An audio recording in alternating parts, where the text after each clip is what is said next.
In this video, I'm going to show you how to duplicate a page on Wix. Once you've logged into your Wix dashboard, look for the Edit Site button, then click on it to pull up the Wix website editor. Now in here, we're just going to look for the Pages and Menu option on the left side of the screen. If we click that, we can see the Site menu, and under Site menu, we have a list of all the pages on our web page. So to delete or duplicate a page, we just go ahead and click on the three dots right beside the relevant page, then click on Duplicate. Now, as you can see, we have a copy of our home page. We can also see this right here on the menu section of our front page. And that's about it.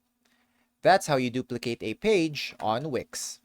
If you have any questions, please let me know down in the comments below, and I'll do my best to help you out.